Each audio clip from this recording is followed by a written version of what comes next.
Our next example asks how much money is required as one lump sum payment to make the investor $100 each month for 4 months. The fund draws 12% annual interest compounded monthly. So let's see what our variables are here. How much money is required to make the investor $100 per month. So that's going to be a capital R. That's the periodic payment amount. R is 100. Each month for 4 months. So we're gonna call this 12% annual interest. Means the annual interest rate is 0.12. But what we really need is I, the periodic interest rate, which would be, since we're doing it each month, it would be 0.12 divided by our variable would be M, but it's the number 4. So instead of 12% per, sorry, it's 12. This is going to be 1% for each month because we're dividing it into months. All right, so let's see what we've got here. We can use the same formulas as before. You can use this one or this one. This is the one I prefer. This time, P represents the initial amount needed in the fund, the one-time lump sum. All right, so capital R, as I mentioned above, is $100. N, did we say what N is? How many payments? How many times is it compounding? Once a month for 4 months. And I, the periodic interest rate, for each one of those months, it's 1%. So I'm going to use this formula. P, the number we're looking for, is R, which is 100, times, well, the denominator is just I, so it's 0.01. And what do we have on the numerator? We get 1 minus 1.01, because 1 plus I is 1.01, to the negative 4th power.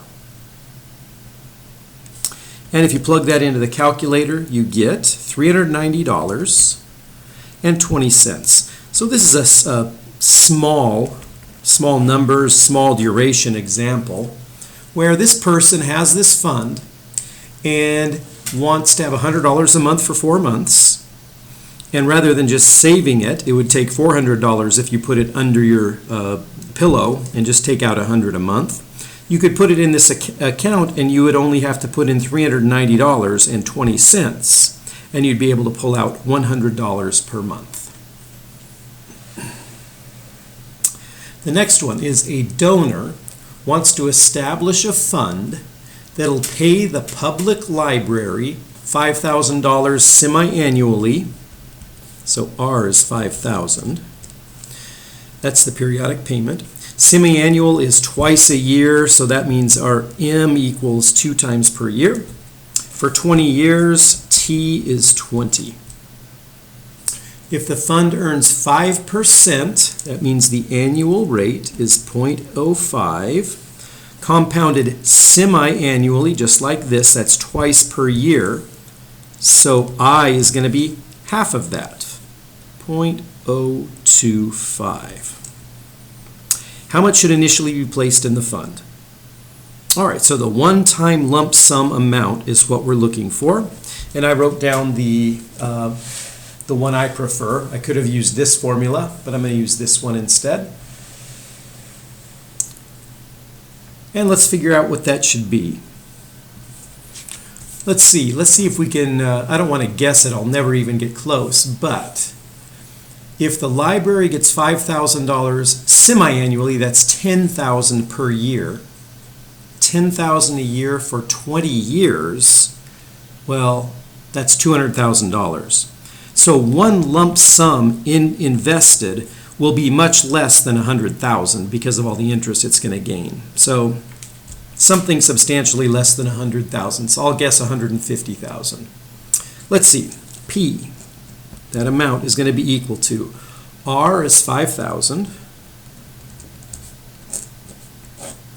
Let's see. The denominator is going to be 0.025. And the numerator is going to be 1 minus 1 plus 0.025, 1.025 raised to the, let's see, did we decide what n was? No, we didn't. N, let's see, it's 10 years, but it's semi-annual. That would be like T times M. So n is equal to 20. So and this is going to be negative 20th. Oh, my bad. It's 20 times 2, which is 40. So this will be negative 40, that exponent. 20 years, twice a year means 40 payments. Okay, so if we plug that into the calculator, we get $125,513.88.